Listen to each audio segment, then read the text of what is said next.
En los últimos años hemos sido testigos de cómo varios líderes intentan cambiar las fronteras de los países mediante el uso de la fuerza. Aquí en Warrior Diplomacy no hemos sido ajenos a casos como el de la guerra entre Rusia y Ucrania, las crecientes tensiones en el estrecho de Taiwán o incluso los recientes comentarios imperialistas del presidente Trump sobre Groenlandia. Sin embargo, hay un conflicto algo más oculto al que sin embargo debemos prestar mucha más atención por sus impactos sobre las fronteras y el concepto de soberanía. Es aquel que enfrenta a Ruanda y la República Democrática del Congo.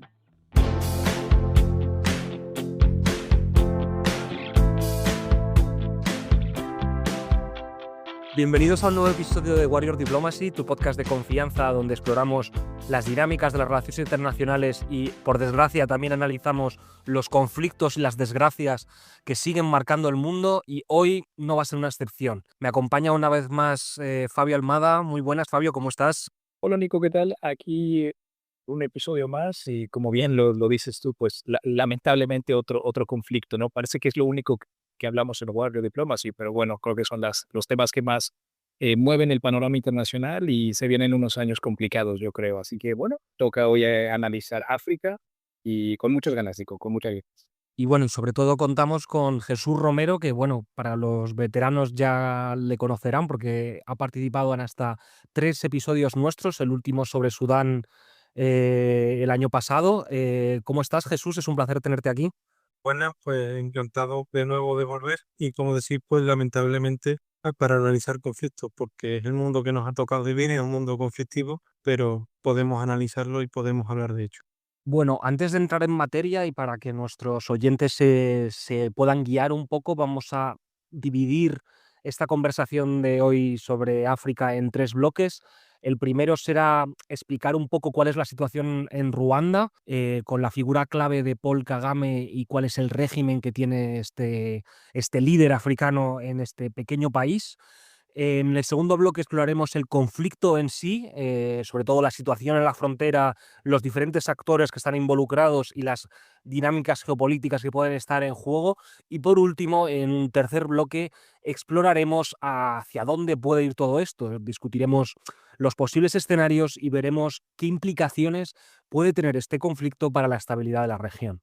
Eso sí, antes de empezar, queremos recordarles que si aún no han dejado una valoración en Spotify o en su plataforma de podcast favorita, hacerlo nos ayudaría muchísimo y sería una gran motivación para el equipo. Así que ya sabéis, poner esas 5 estrellas al lado de el podcast de Warrior Diplomacy. Y bueno, en la descripción del episodio podéis encontrar enlaces a todas nuestras redes sociales y a todo nuestro contenido. Si por casualidad os ha pasado este podcast un amigo vuestro y queréis explorar más contenido de Warrior Diplomacy, lo tenéis todo, sobre todo en nuestro Instagram, pero también en Twitter, newsletter, donde veas tus noticias, tus redes sociales, ahí está el Warrior Diplomacy.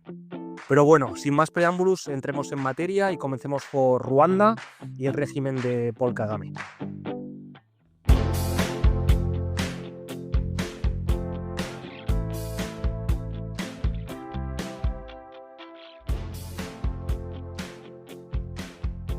Bueno, no hay manera de entender Ruanda sin hablar, por supuesto, de lo primero que nos viene a todos a la cabeza cuando pensamos en este país, que es el trágico genocidio de 1994. Fabio, ¿nos puedes resumir un poco en qué consistió esta tragedia para nuestros oyentes que quieran refrescar un poco su memoria al respecto? Sin duda, Nico, sin duda, no se puede entender el conflicto que estamos viendo hoy en día en esta zona de los Grandes Lagos, como se le llama, sin entender esta terrible tragedia que pasó en el 94. Como bien lo dices tú, es el tema principal cuando uno piensa en Ruanda hoy en día, yo creo. Fue una crisis entre abril y julio de ese año, del 94, cuando el gobierno, que era de los Hutus, un grupo étnico, llevaron a cabo una masacre sistemática contra la minoría Tutsi, ¿no? El otro pueblo. Aproximadamente en 100 días se estima que entre 800,000 y 1 millón de personas fueron asesinadas, principalmente con machetes y armas de fuego. Esto fue un conflicto que tiene raíz en las tensiones étnicas y históricas entre estos dos pueblos, los Hutus y los Tutsis, que fueron agravadas por este colonialismo de Bélgica, de hecho, y por décadas de discriminación política. Y la violencia estalla tras el asesinato del presidente eh, Juvenal Habyarimana, perdóneme si lo estoy pronunciando mal, en abril de ese año, ¿no? Cuando su avión fue derribado en circunstancias que todavía hoy son debatidas.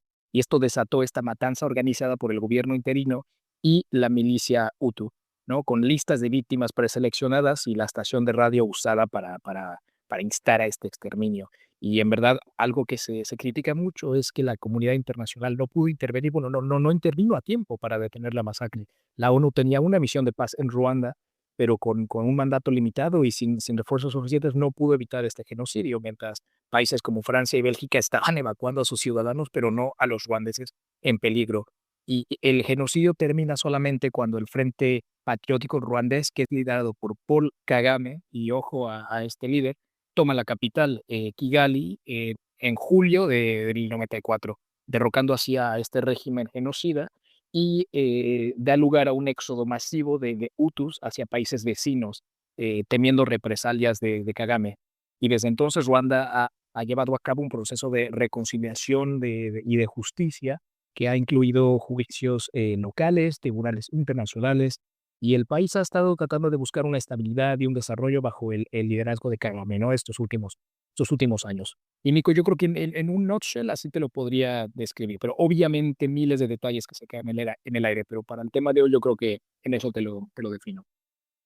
Es solo un apunte histórico que nos sirve sobre todo para acercarnos a lo que es el objetivo del episodio de hoy, que es decir, que tras este trágico suceso, de hecho, probablemente uno de los más trágicos de un siglo XX que destaca por sus muchos sucesos terribles, desde este genocidio, Ruanda ha emprendido una reconstrucción sin precedentes, con un fuerte énfasis tanto en la estabilidad como el desarrollo económico, y de hecho, esta persona que ya hemos mencionado varias veces, Paul Kagame, ha sido el arquitecto de esta transformación, consolidándose bastante en el poder desde el año 2000.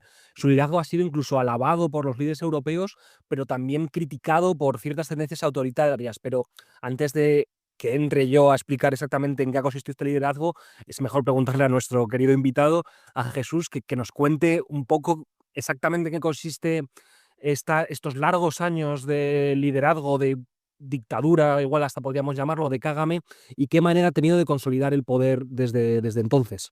Al final, el genocidio de 1994 marcó un antes y un después en la historia de Ruanda, también en la historia de la región. Y en Ruanda, en este pequeño país de los Grandes Lagos, emerge la figura de Paul Kagame. Kagame ya había sido una figura medianamente conocida en la década de los 90 porque fue uno de los guerrilleros que ayudaron a, por ejemplo, a Yoweri Museveni en Uganda a llegar al poder, y después porque él es un refugiado que crece en Uganda y posteriormente vuelve a Ruanda, participa de esa guerra civil para acabar con el genocidio y con la masacre de Tutsis, y a partir de ese momento, a partir del año 2000, él es primero ministro de Defensa y después vicepresidente del país, y a partir del año 2000 ya es presidente, y durante estos 25 años ha transformado el país de ser un pequeño país africano a ser una de las potencias continentales en términos de seguridad, de inversión económica y sobre todo de cara a la comunidad internacional consolidarse como uno de los principales garantes de seguridad y un foco de inversiones muy importante de toda la comunidad internacional. Además, el país ha tenido avances económicos, su crecimiento de PIB en los últimos años es impresionante comparado no solo con los países de la región, sino con otras economías que crecen. Y igualmente en cuestiones sociales, como puede ser la participación de la mujer en política o la tasa de mortandad infantil, el país está en el top 1 de África. ¿Qué pasa? Que esto tiene un reverso oscuro, que es un país que no acepta oposición política. A la vista está que en la última elección de Kagame, que fue el verano pasado, en 2024, salió elegido con el 99% de los votos en unas elecciones en las que votó el 98% de la población, y además de esta oposición que no existe, hay problemas con la libertad de prensa, con opositores perseguidos en otros países y al final un cambio legislativo en base de la Constitución, que ha sido reformada varias veces, para sortear esos mandatos constitucionales del presidente y que Kagame siga ejerciendo el poder como ha venido ejerciendo desde el año 2000. Pero sin embargo, Occidente considera un país, a Ruanda como un país estable, como un aliado. ¿Qué tipo de tácticas ha usado Kagame para que todos estos problemas, digamos, de falta de libertades, de falta de opositores, de todos los problemas que describíamos como típicos de una dictadura sean prácticamente ignorados por Occidente, porque nunca oímos denuncias ante el Consejo de Derechos Humanos de la ONU o en general problemas con respecto al régimen de Kagame. Son siempre otros dictadores africanos, otros dictadores del resto del mundo los que suelen ser denunciados, ¿no? Hace 2 semanas, cuando estalla o estalla públicamente este conflicto en el Congo, ha sido un aliado fundamental de la Unión Europea, de Estados Unidos, de China, de Emiratos Árabes Unidos también. ¿Por qué? Porque primero, por una cuestión de responsabilidad pasada, es decir, no es raro que algunos políticos belgas o el propio Emmanuel Macron, presidente de Francia, en los últimos años haya reconocido la no actuación de la comunidad internacional durante el genocidio de Ruanda. Era algo que se podía haber evitado, o al menos en la gravedad que tuvo la situación, y no se intervino, y desde entonces ha habido como un bebé con Ruanda que Kagame ha sabido explotar. Al mismo tiempo, ha conseguido estabilizar el país interno en una región conflictiva donde todos los países de la región, Uganda, República Democrática del Congo, el propio Ruanda, Mozambique, es una región donde se combinan oposiciones armadas a estas dictaduras, a la de Uganda, a la de Ruanda, con actividad de grupos terroristas de carácter islamista, y en todo este lío, Kagame vende un país seguro, porque Ruanda es un país seguro en términos casi equiparables a un país occidental, donde la población tiene buen acceso a sanidad, a educación, y donde sobre todo puede exportar esa seguridad al resto del continente. Ruanda es uno de los principales interventores o uno de los principales donantes de tropas a las misiones de paz de Naciones Unidas, y eso le ha ganado también un papel como mediador, como garantizador de paz fuera de sus fronteras. Y todo eso sumado a una campaña muy fuerte de diplomacia de poder blando, de diplomacia a través de deporte, de sport washing, Kagame ha vendido Ruanda como un país moderno, un país donde invertir tanto para gobiernos internacionales como para grandes empresas es rentable, y al final, por oposición a sus vecinos, se ha confirmado como, yo creo, la principal potencia de la región en los Grandes Lagos.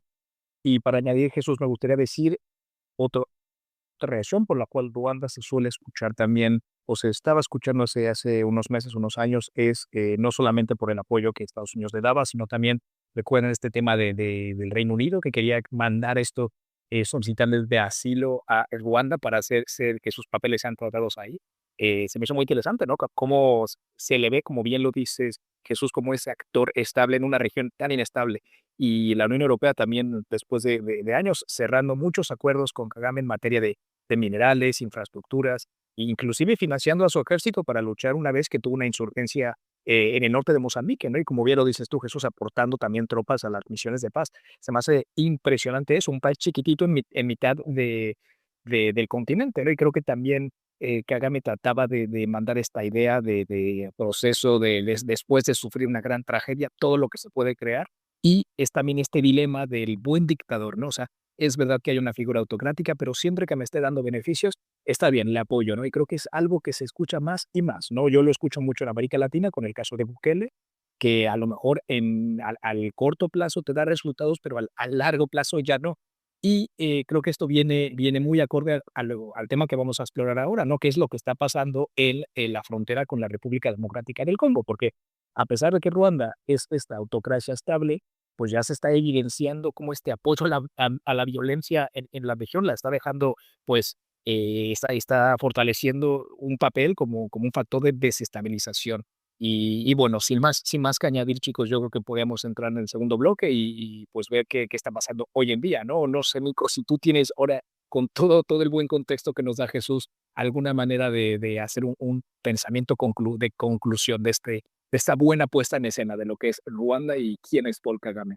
No, pero decirlo igual para aterrizarlo un poco más en el panorama más general de las cosas, que pasa un poco lo que pasa muchas veces con muchas autocracias, ¿no? Que mientras sirvan a Occidente y sean buenos aliados, no nos metemos en su régimen interno.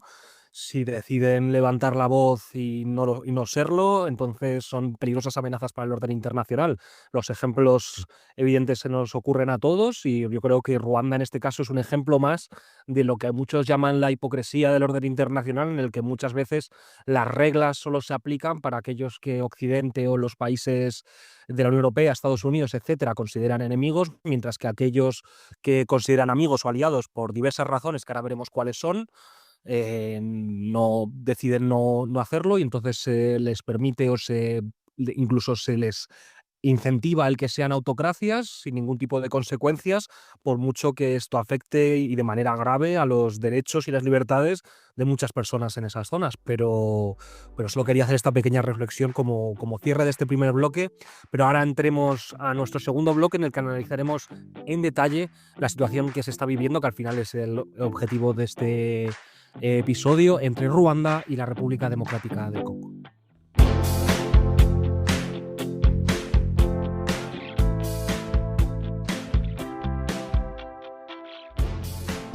Nico, Jesús, yo creo que ahora Jesús nos va a detallar un poco más en detalle y explicar de dónde viene este conflicto y el actor que ahora más presencia tiene en medios internacionales, ¿no? Que es el M23. Veo simplemente para poner en escena para aquellos oyentes que a lo mejor no estén tan al tanto de lo que está ocurriendo.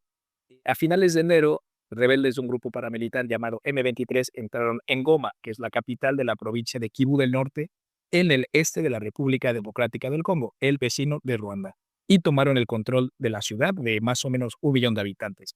Y bueno, esto marca una dramática escalada de una prolongada crisis. O sea, hemos visto conflicto en esta región del país por mucho tiempo, pero en verdad estos combates han obligado a más de 2 millones de personas a abandonar sus hogares y exponiendo a miles de personas más en los alrededores de Goma a la depredación de estas diversas milicias que vemos en el este de Congo.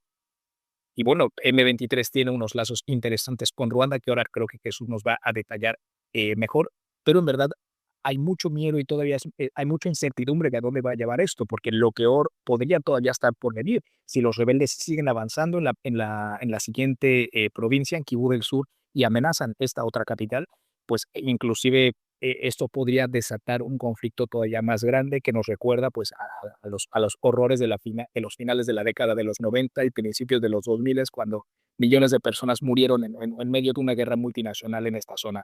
Pero Jesús, dicho lo dicho, yo creo que ahora tú nos puedes detallar un poquito mejor sobre los orígenes de estas rivalidades y conflicto entre los dos actores y dónde y cómo nace este grupo, el M23.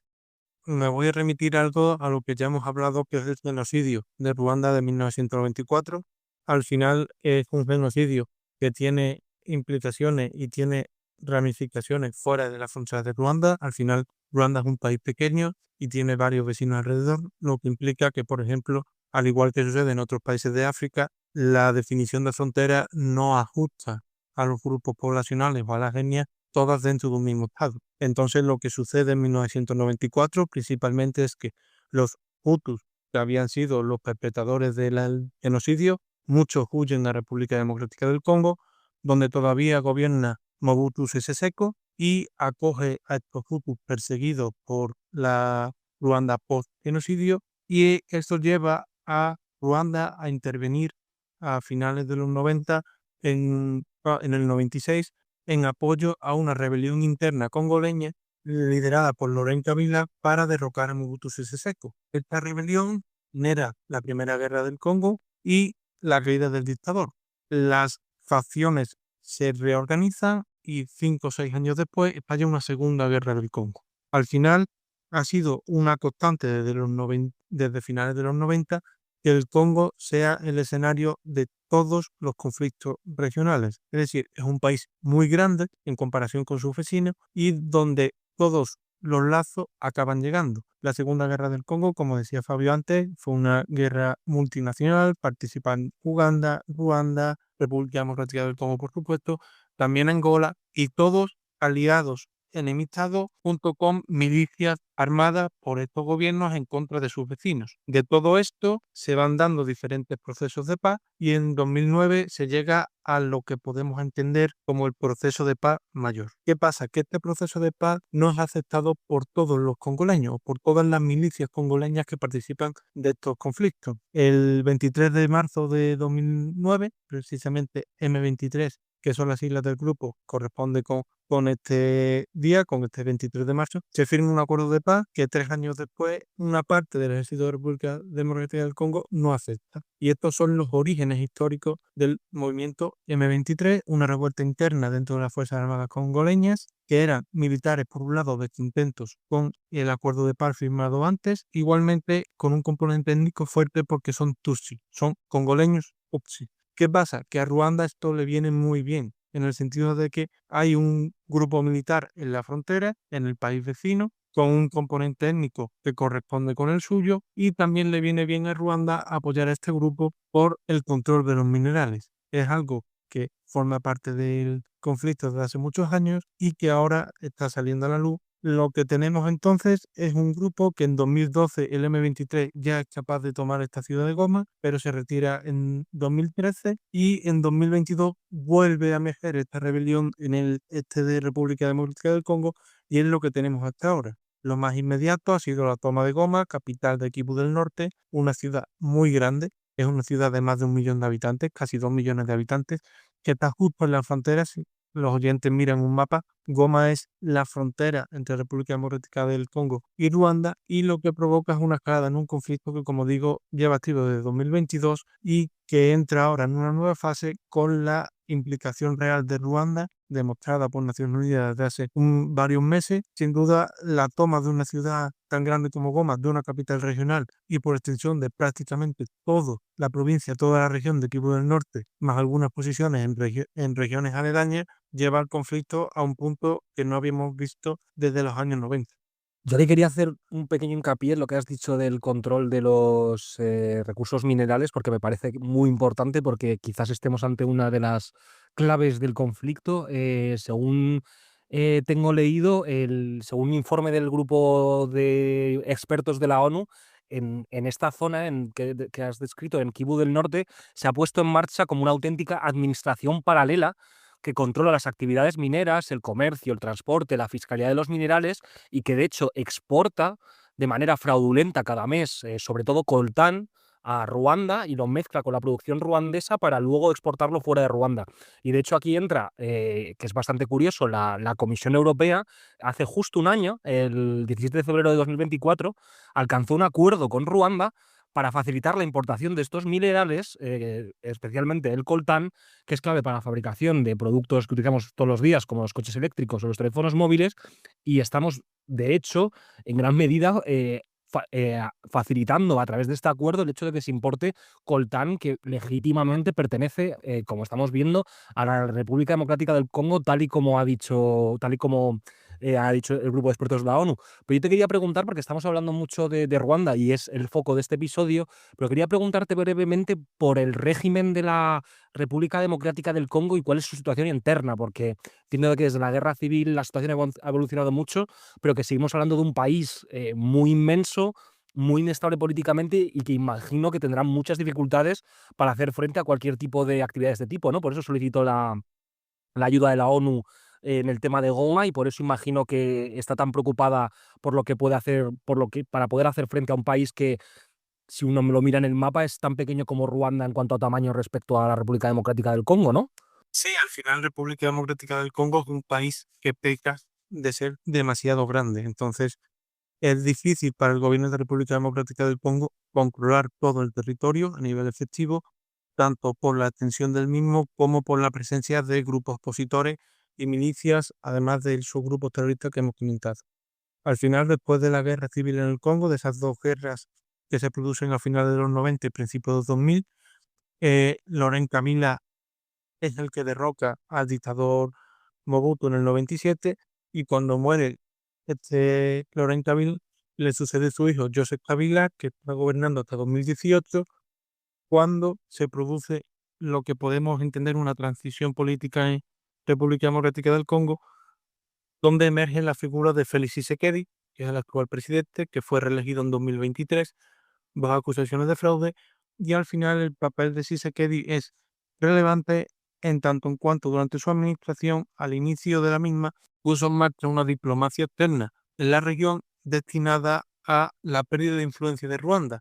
Empezó a negociar con sus vecinos para que Ruanda dejara de tener tanto poder y tanta presencia en la región y sobre todo enfocado en esa situación en el este de República Democrática del Congo, donde el gobierno tiene realmente interés por controlar el territorio, por esa riqueza de los minerales y por ese expolio que se está produciendo a través de minería ilegal, mucha de la cual acaba llegando a Ruanda y Ruanda la pone en el mercado como si fuera suya. Solo así se explica que Ruanda sea un país con limitadas reservas de coltán con respecto a su vecino congoleño y sin embargo sea uno de los principales productores del mundo, además de ese informe que tú citabas muy bien, Nico, que habla que el M23 hace unos meses estaría sacando casi $500,000 mensuales por la explotación ilegal de minas.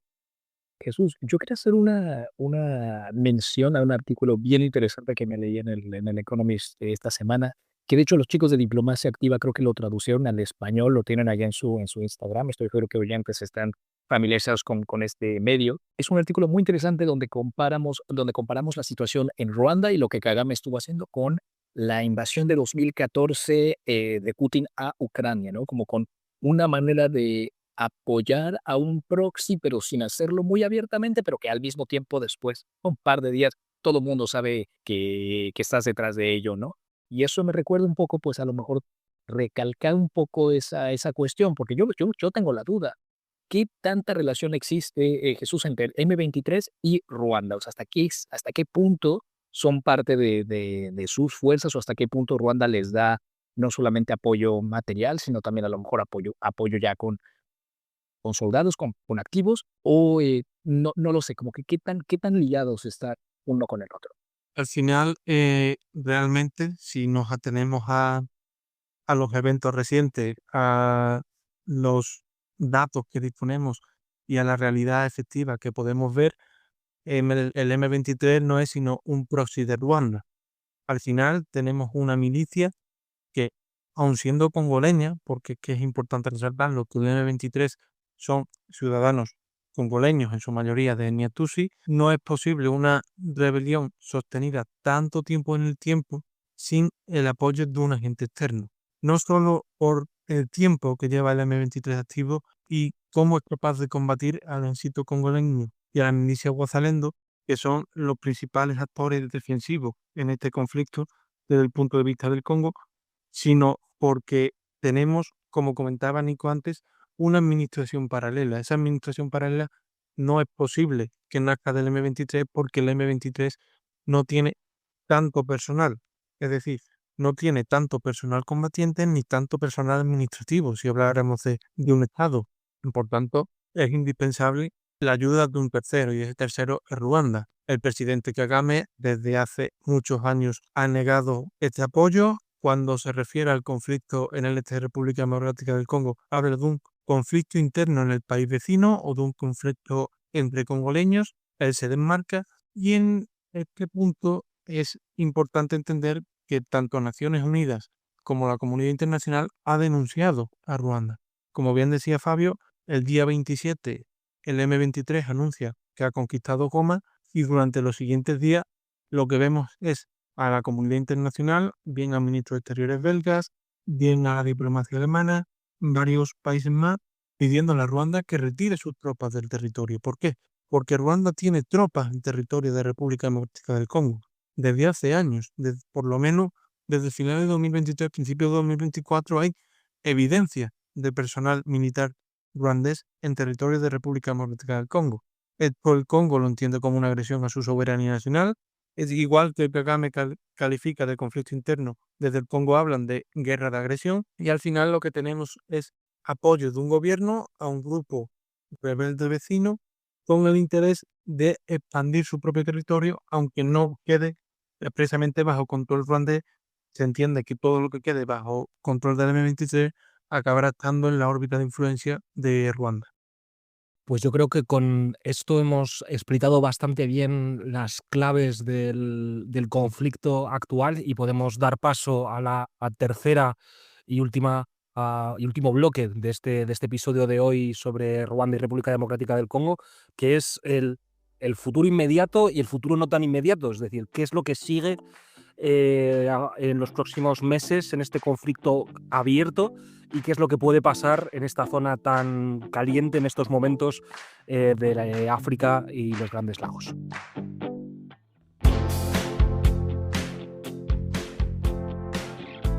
Nico, yo tengo un par de ideas para soltar en la mesa, pero bueno, yo creo que podemos empezar con una interesante que mucha gente nos ha escrito en nuestro grupo de WhatsApp, es sobre el tema de si esto va a llevar a una guerra total, una guerra entre ambos estados, o más bien esto se va a quedar como una de esas guerras en la sombra, ¿no? Como guerra de baja intensidad, tal, pero no un conflicto tan abierto.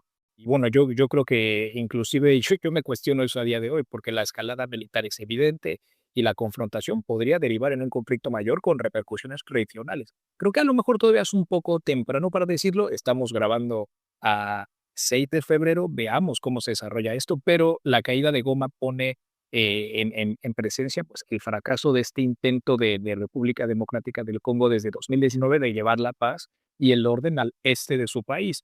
Y hay que recordar a los oyentes que el último intento de conversaciones de paz para frenar al M23, creo que fue con la mediación de Angola en diciembre pasado, fracasó.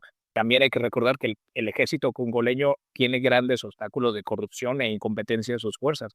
Entonces, quién sabe si las ambiciones del M23 continúan, podríamos ver un desenlace todavía más fuerte. Jesús, ¿tú cómo ves esto? ¿Crees que puede haber crees que existe una posibilidad de que esto escale todavía más o por dónde crees que van los tiros?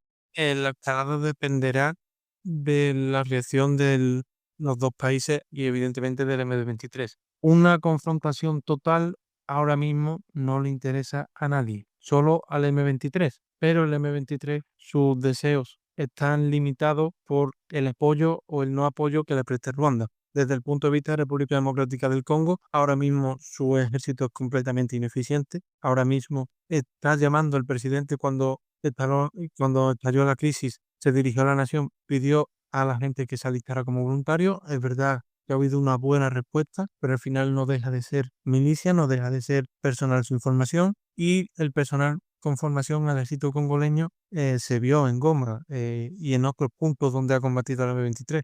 Al final es un ejército corrupto, incompetente, que en muchos casos no está bien pagado, donde tampoco la jerarquía de mando está muy clara. Entonces, al Congo no le interesa una guerra. A Ruanda tampoco, porque ahora mismo tiene toda la comunidad internacional con el foco puesto sobre Kagame. Entonces, seguir apoyando al M23 o seguir explotando, seguir midiendo hasta dónde puedo llegar en esta aventura en Kivu del Norte y Kivu del Sur, pues puede poner en compromiso, ya lo ha dicho, por ejemplo, Reino Unido, programas de ayuda al desarrollo.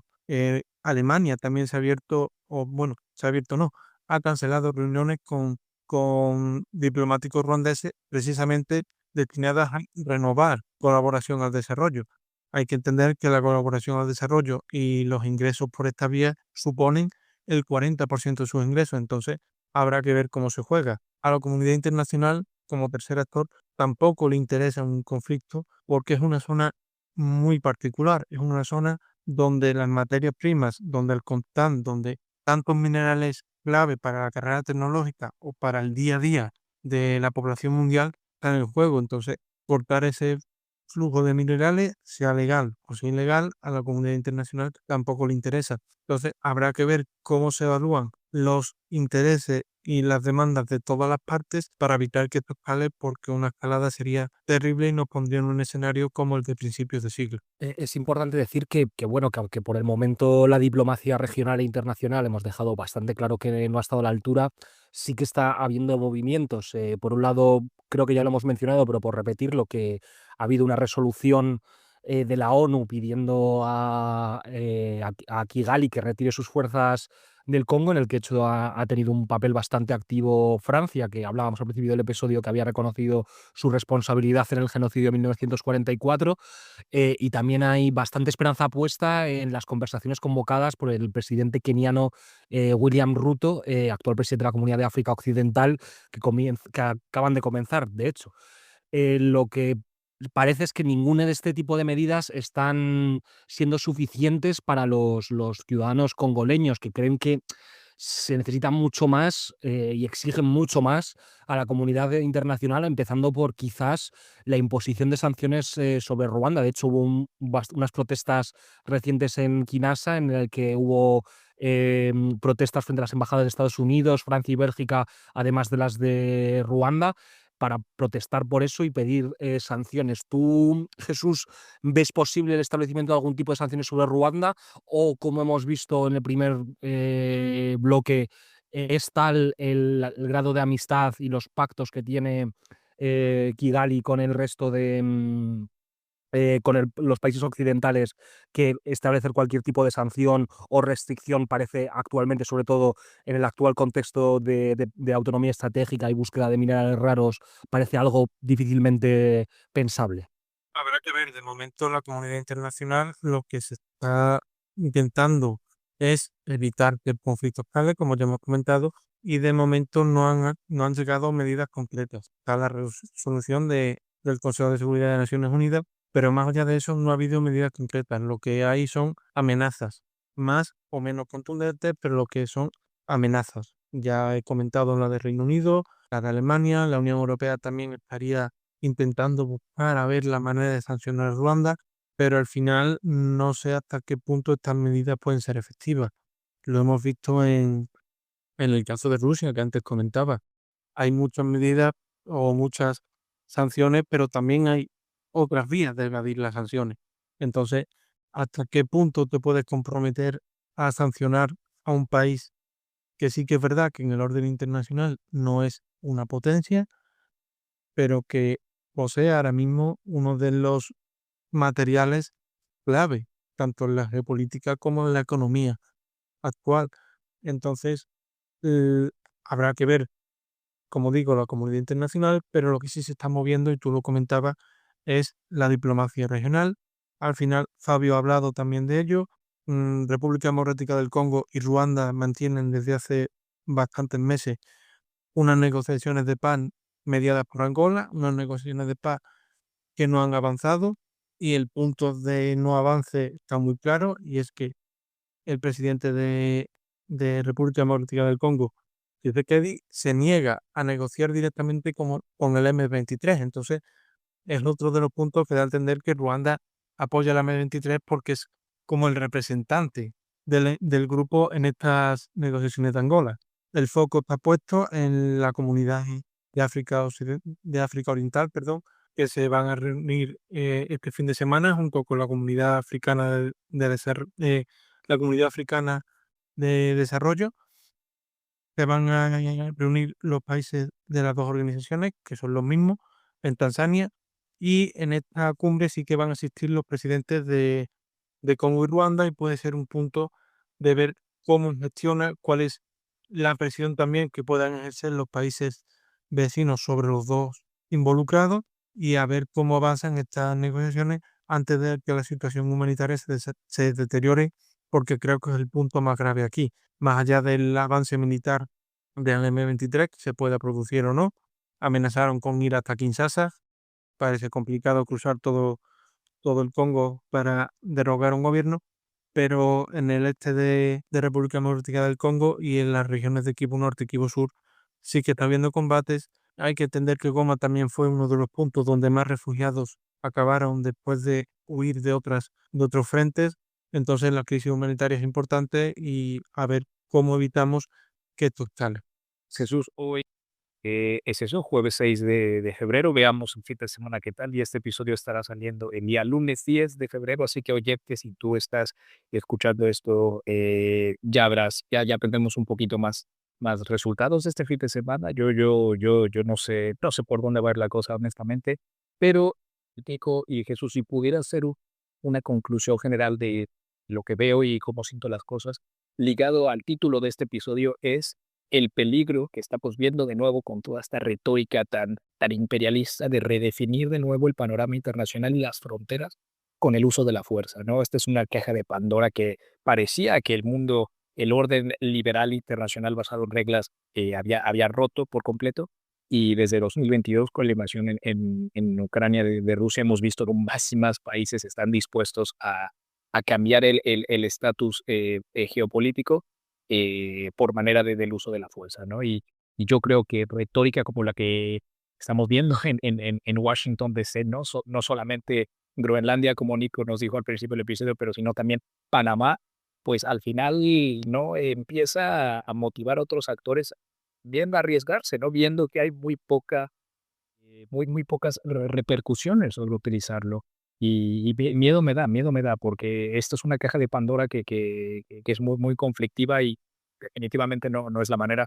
Y si pudiera ligarlo a lo mejor con uno que otro episodio que hemos hecho, recomendaría un episodio llamado El fin del multilateralismo, donde hablamos precisamente de eso, ¿no? De esta erosión del sistema liberal y cómo cada vez más estamos viendo el mundo de la impunidad internacional. Y también, cómo no, Jesús, cómo no recomendar los episodios que tenemos sobre Sudán, que es otro país en el continente que también está viendo una gran crisis humanitaria y un gran conflicto civil. Y también tenemos un episodio en inglés sobre la geopolítica de África Occidental, que también es un lugar también con bastante conflicto. Pero Nico y Jesús, yo así lo podría definir. Experto en la zona no lo soy, por eso Jesús nos encanta tanto traer de aquí para que nos ilustres con todo esto. Pero Nico, si yo pudiera definir algo con un par de ideas, por ahí va mi tirada. Yo no podría definirlo mejor, entonces no voy a aportar más ideas. Igual, simplemente para aquellos que igual quieran ampliar un poco su conocimiento sobre Ruanda y sobre este régimen que a veces tenemos un poco olvidado de Paul Kagame. Me acabo de acordar, bueno, me acabo de acordar de que hace unos años leí un libro muy bueno que iba, de hecho, sobre este régimen, que se llamaba Do Not Disturb, no molestar, que iba sobre el asesinato, de hecho, del que había sido la mano derecha de Paul Kagame, creo que era el jefe del espionaje militar, y cómo lo asesinaron en Sudáfrica, creo que en 2014 o en 2015. Y es un libro que es prácticamente un libro de espionaje, pero en el que también te cuentan muchísimo sobre la historia de Ruanda, y lo leí hace 2 o 3 años y me gustó muchísimo. Y creo que para aquellos que quieran aprender un poquito más sobre Ruanda de una forma más o menos entretenida, es una buena recomendación. La autora es una periodista británica que se llama Michelle Wrong, y eso, recomendarlo para aquellos que quieran profundizar un poco más sobre este tema.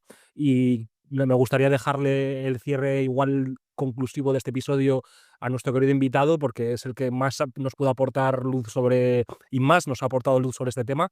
Así que nada, Jesús, como dicen los ingleses, the floor is yours. No, simplemente volver a insistir en los puntos que hemos tratado.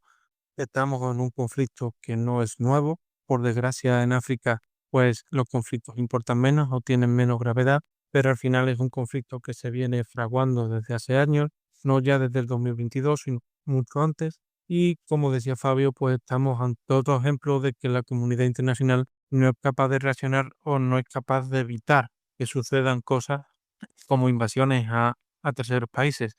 Yo espero, confío que esto no escale, pero tampoco me atrevería a decir que esto no va a ir a peor. Y al final, pues estamos de nuevo ante un conflicto donde la población civil queda olvidada, donde hay cientos de miles de refugiados ya en la región y donde una nueva guerra, pues vamos a ver imágenes como las que ya hemos visto en Sudán, que comentabais, o como las que hemos podido ver en otros conflictos que se van olvidando y que se quedan ahí, siguen estando presentes y siguen causando víctimas mortales. Pues nada, con estas palabras dejamos a nuestros queridos oyentes por hoy. Nada, lo dicho al principio del episodio, no olvidéis suscribiros al podcast si no lo estáis ya, si os han pasado el episodio por parte de un amigo, darle esas 5 estrellas de valoración, que nos ayuda mucho para seguir llegando a más gente, y mirar nuestras redes sociales, las que siempre damos las últimas noticias y contamos la última actualidad, además de contar estos últimos episodios más en profundidad y más análisis sobre temas que nos afectan a todos o que igual están más olvidados, como este que acabamos de contar sobre el conflicto entre República del Congo y Ruanda. Nada más, muchas gracias por escucharnos y recuerda, despierta el Warrior que llevas dentro.